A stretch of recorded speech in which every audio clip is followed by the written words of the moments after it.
With every priest, we call them father.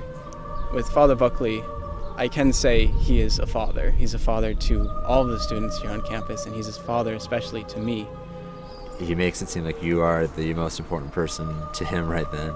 You oftentimes will see a twinkle in his eye, and you know that twinkle is there because he truly has the Spirit of Christ within him, and he really is seeking to share that with all those that are around him. St. Ignatius said that the Jesuits were more like the shock troopers of the church. The older orders were like the artillery and the infantry and so forth. We were the shock troopers. We go where we're needed. My name is Cornelius Buckley, and I'm a Jesuit priest, and I'm originally from, I was born in Los Angeles, but I grew up in Northern California, so I consider San Francisco my city. Father Buckley is my uncle, and he is now I always get this wrong, the patriarch of our family.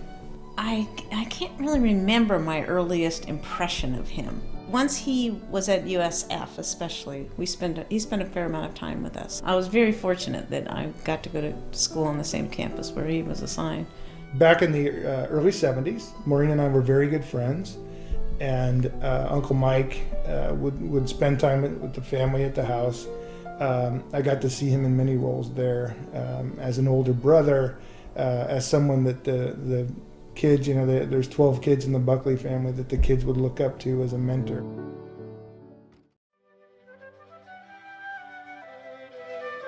When they hired me, they said it would be for 2 years because I was, nearing middle age at that time.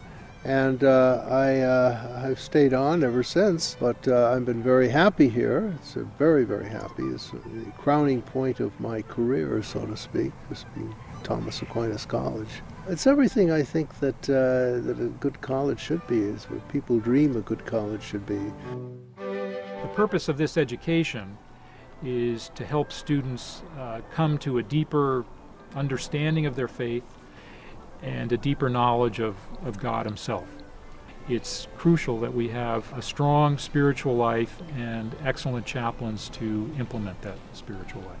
It's so enjoyable to see a priest sitting at a table with a group of college students, who are in many ways generations removed, but unified in the faith, and we really do look to him as a spiritual guide and as a spiritual father.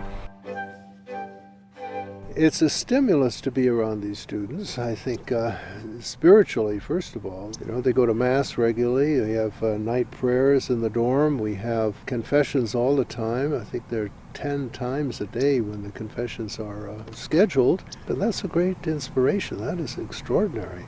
But it's also lived out everyday Catholicism, I think. And it's a kind of a preview of the next life. I think the next life really begins right now. Every time there seems to be some sort of key moment in my life, without even telling anyone, for some reason Father Buckley appears on the scene and asks, how things are going, and I'm just thinking, this is perfect. What better time to have a father figure? And I didn't even have to prompt him.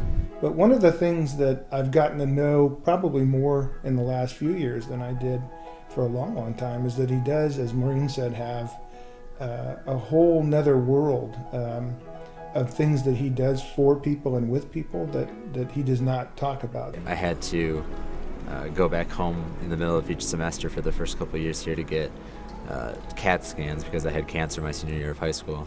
And whenever I was home, Father Buckley would always be sure to send me a Mass card telling me that he was going to say Mass for me, and then call me to find out what time my CAT scan was and wake up and say Mass for me whenever that time was. And it was usually pretty early in the morning because I'm Eastern time. I get more out of life than certainly I think I give life, and I think every day gets better. Not only every day gets better in the eschatological sense. Every day you get closer to the resurrection, if you will, your own death and burial, and seeing the Lord face to face. But there are so many other faces that you see in the meantime that are previews to that great awakening. And so I wake up every morning and thank God for the opportunity to have another day here. I hope it lasts a long time.